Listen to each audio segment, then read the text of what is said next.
जी जी Aamir. Sir पहले पहले तो कोड नेम लिखा जाएगा।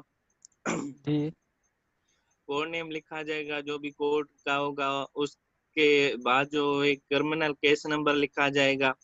उसके नीचे सही। पार्टी नेम्स लिखे जाएंगे, जो भी पार्टीज केस की होंगी। और उसके बाद डिस्क्रिप्शन ऑफ केसेस जो है वो लिखी जाएगी। अंडर वुड सेक्शन या at what police station, FIR number, जो भी एफआईआर, जो भी केस की डिस्क्रिप्शन होती है वो उसके बाद पार्टी नेम्स के बाद लिखी जाती है। जी जैसे कि FIR number, police station, under section. हाँ सर, जो सेक्शन बताते हैं ना, कौन से चार्जेस लगाई हैं केस में, ठीक कौन है। कौन से सेक्शंस हैं वो। ठीक बाबा। ठीक है सर। उसके नीचे the name of councils advocate जो होते हैं उनके आते हैं, नाम आते हैं, फलां वर्सेस फलां एडवोकेट। जी जी उसके नीचे हम लिखेंगे लिखेंगे जजमेंट, वर्ड जजमेंट। जी। उसके बाद लिखेंगे डेट, लिखेंगे जजमेंट के जो, नीचे। हाँ जजमेंट के नीचे डेट लिखेंगे जिस दिन वो जजमेंट दी जाएगी या ठीक है। डिलीवर की जाएगी। जी बाबा। सर लिखेंगे नीचे मेंशन करेंगे रेफरेंस ऑफ केस, ठीक बाबा। किस रेफरेंस से आया है, एसएचओ या किसी और रेफरेंस से आया है, या पटिशन से आया है, या वो जो भी रेफरेंस होगा केस का वो लिखेंगे। बिल्कुल सही बाबा। फिर सर उसकी जो फैक्ट्स ऑफ केसेस हैं या एफआईआर हैं वो लिखेंगे जजमेंट में। जी तो जजमेंट में बताएंगे कि फैक्ट्स कौन सी हैं केसेस की, जो भी पार्टिकुलर केस है उसकी फैक्ट्स क्या हैं एफआईआर में, या जो और भी ऑब्जर्व की गई हो तो उसकी फैक्ट्स क्या हैं। बिल्कुल सही बाबा। There after sir plea of accused लिखेंगे। जी प्ली ऑफ अक्यूज्ड, उसमें मेंशन करेंगे पॉइंट्स जो भी होंगी। प्ली ऑफ अक्यूज लिखेंगे, अगर अक्यूज डिनाई कर रहा है तो फिर हम पॉइंट्स फॉर डिटर्मिनेशन लिखेंगे। हाँ, पॉइंट्स ऑफ डिटर्मिनेशन। जी ठीक है सर, वो क्रिमिनल केस की बात कर रहे हैं हम। जी ठीक है सर। उसके बाद जो एविडेंस होते हैं उसको देखना पड़ता है, वन बाय वन करके डिस्कस करता है ओवरऑल डिटेल में। जी प्रोसिक्यूशन जो है वो एविडेंस को देखेगी, accused plea, points for determination जो भी हैं सर इनको एविडेंस के तौर पर देखा जाएगा। फिर सर बीइंग अ जज जो है वो डिसाइड करना पड़ेगा, जहाँ जो हमारे पास फैक्ट्स हैं उनको लॉ में कैसे पेश करते हैं, या जो फैक्ट्स हैं वो टर्न इनटू लॉ करनी होती है, हमें मोड़नी होती है, चेंज करनी होती है। जो फैक्ट्स हैं वो हमारी लॉ में उसकी लीगल वैल्यू क्या है, या उसको कौन सी शक्ल दे सकते हैं, कौन सा फैसला दे सकते हैं लॉ के बेसिस पे। ठीक बाबा। यही था। उसके लास्ट में क्या लिखेंगे? टर्न अफर्मेटिव और नेगेटिव सर, ये भूल गया। बिल्कुल बिल्कुल। उसके बाद हम लिखेंगे announced in open court, given under seal, under my hand and seal of the this court, undated करके तारीख पर नीचे जज का नाम। जज का नाम, साइन, सील वगैरह सिग्नेचर है। जी। अब यहाँ तक किसी को कोई कंफ्यूजन है, कोई सवाल है तो बता दें।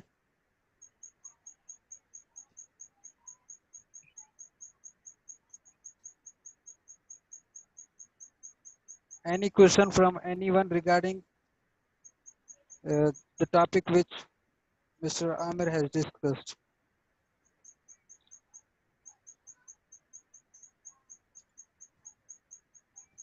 No? Okay. I am going to discuss one case with you. first of all you have to look into the question, what the question says. पढ़ रहा हूँ. Write a judgment in a case where complainant and private Mashir, while producing FIR and Mashirnama during trial in their deposition, fully supported the recovery of 75 gram of heroin from the possession of accused so and so in their presence under Mashirnama prepared at the time of recovery and arrest on Hik 7/2014 at about 10 hours by complainant and at place of recovery, that is Man Square of the city. In his statement means accused in his statement under section 342 CRPC simply denied recovery from him and did not need any evidence. तो ये question आ जाएगा. तो आपको लिखना पड़ेगा इसकी judgement. अब यहाँ पे आप दो चीजें देखें कि भाई एक बंदा है, उसके खिलाफ एफआईआर दाखिल हुई है कि उन्होंने 75 ग्राम ऑफ द हीरोइन उसके पोजीशन से 1/7/2005 या 2014 को 10 बजे सुबह man square of the city से रिकवर हुआ, जो कि रिकवरी मशीरनामा मीन्स के दो विटनेस उन्होंने सपोर्ट किया कि भाई वाकई ये रिकवरी हुई है और वो उन्होंने फुल्ली सपोर्ट किया. इसका मतलब है कि prosecution has prove there case और अक्यूज ने सिंपली डिनाई किया. रिमेंबर आपके क्वेश्चन में ही आपको बता दिया जाता है कि आपने इसको कन्विक्शन देनी है या आपने इन्हें एक्यूट करना है. रिमेंबर दिस थिंग कि जहां पे लिखा हुआ है कि फुल्ली सपोर्टेड द प्रोसिक्यूशन या complainant fully supported recovery of so and so या fully supported the case, fully supported the version of prosecution story. तो इसका मतलब है कि उन्होंने अपना केस साबित कर दिया है. तो अब अक्यूज को जो है वो पनिशमेंट देनी है, कन्विक्शन देनी है. उसके बाद जिस तरह आमिर ने बताया कि in the court of judicial magistrate number so and so at Karachi criminal case number dash of 2015 the state complainant होगा. क्रिमिनल केसेस में स्टेट कंप्लेनेंट होता है. The state versus mister so and so, जो बंदे का नाम है, सन ऑफ रेजिडेंस ऑफ फला फला फला फला, offense under section 3 and 4 of prohibition of enforcement of hudud ordinance, right. उसके बाद mister ABC counsel for the accused, Mr. ABC counsel for the complainant, Mr. A and D का permanent 9C का case है ना? नहीं बेटा, 3-4 का case है. अच्छा सर.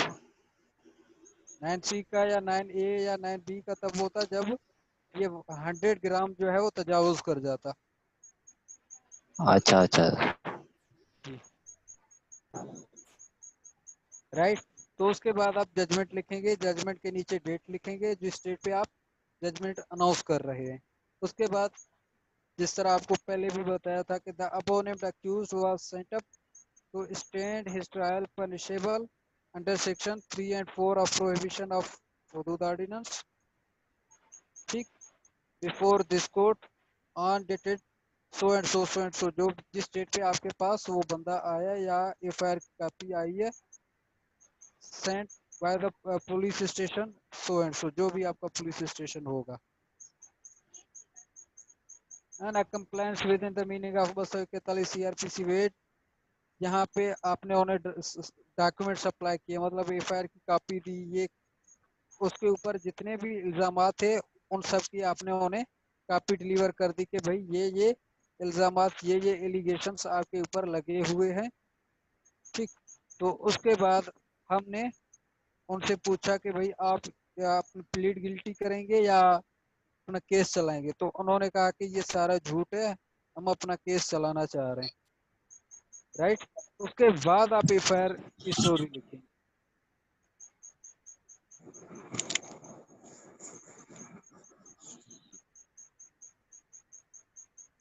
उसके बाद आप एफआईआर की स्टोरी लिखेंगे। The prosecution story in a nutshell as per the police chargesheet is that. यार सत्य से क्या मसला है, चौथी मर्तबा लीव करके दोबारा ज्वाइन कर रहे हैं। Is that the police inspector Mr. So and so during patrolling duty on dated so and so at about the hours time arrested the accused from the public place, that is main square of the city,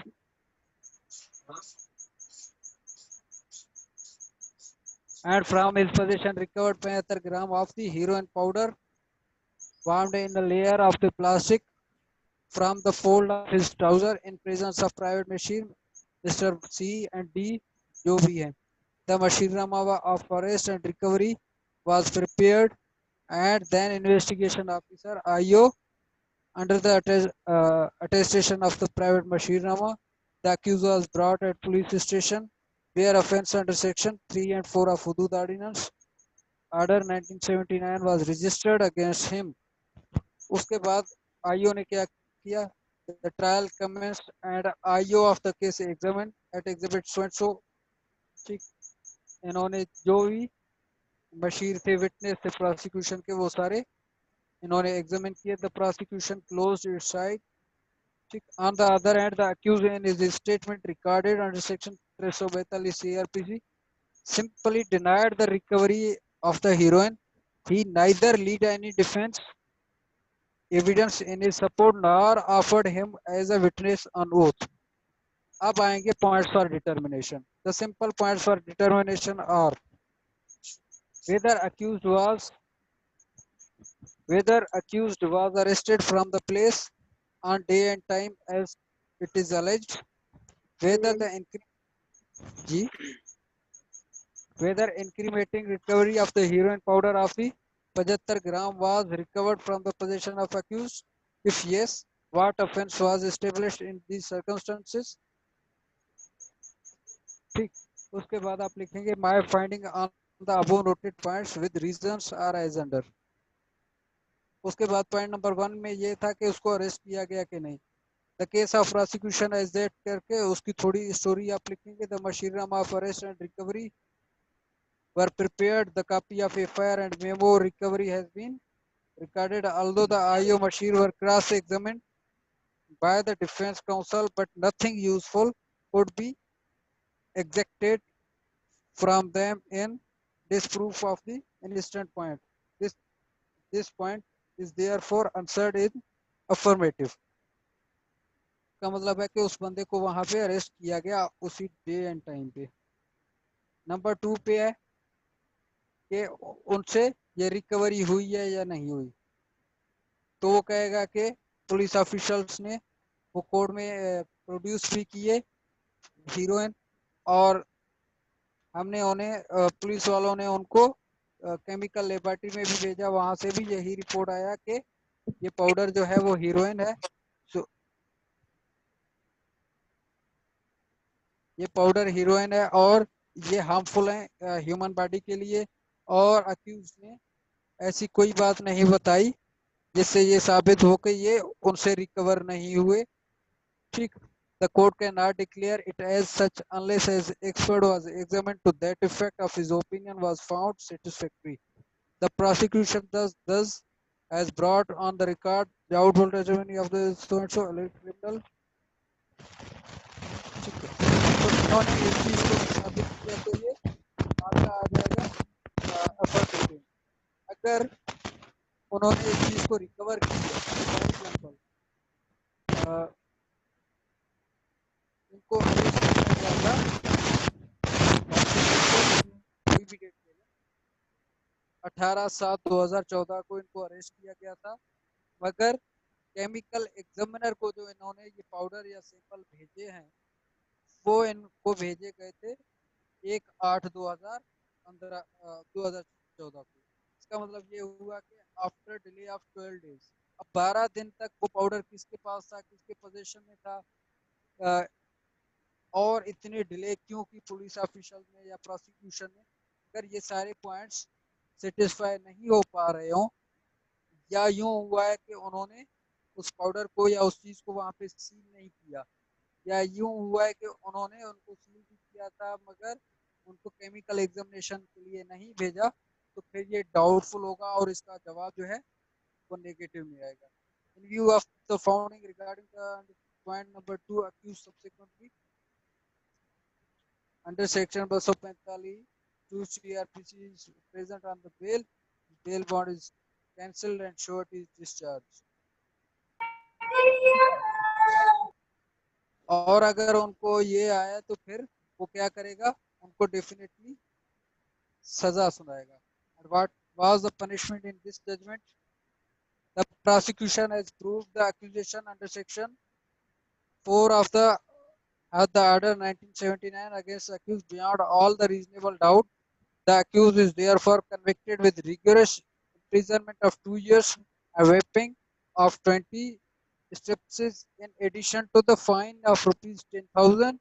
In case of default of payment of the fine, accused will undergo further imprisonment for the 6 months. The bail bond of the accused are cancelled and the surety is discharged. He is taken into custody and remanded to the central jail to serve out the sentence. Clear? Announced in open court, given under my hand and seal of the court on this 24th day of December 2015। फिर नीचे जज अपना नाम लिखेगा और उसके ऊपर sign करेगा।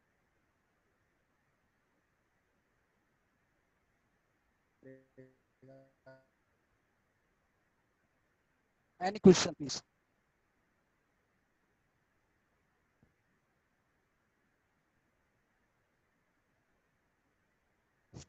हाँ, बाइज्जत बरी ऐसे लिखेंगे कि in view of the founding findings recorded under point 2, उसमें ये था कि ये पॉइंट नंबर 2 डाउटफुल है।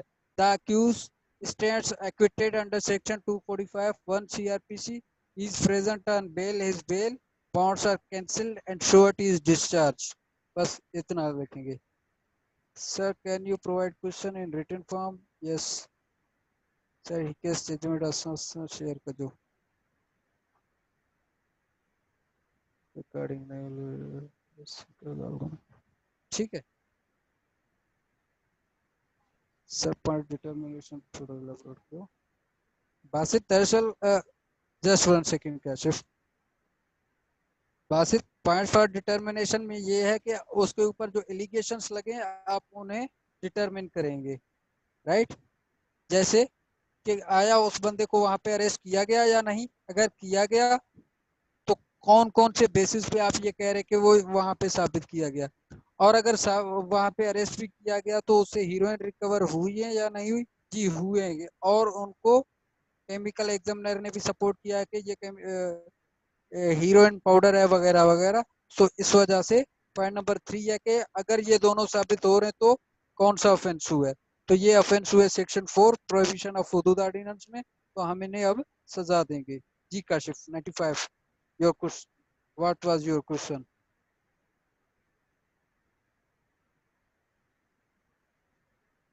रिमेंबर वन थिंग, आज के बाद हमारी जितने भी क्लासेस होंगी उसमें अटेंडेंस 9 बजे वाली क्लास में 9:10 पे होगी, और 10 बजे वाले क्लास की 10:10 पे होगी। उसके बाद किसी को एडमिट नहीं किया जाएगा। रिमेंबर, किसी को एडमिट नहीं किया जाएगा। अभी स्टूडेंट्स ज्वाइन कर रहे हैं।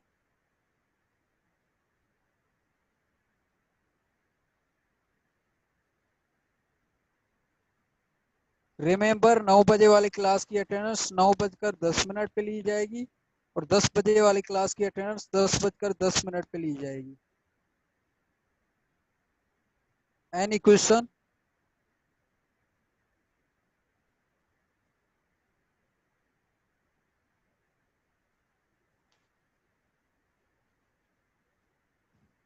Any question? No, sir. Okay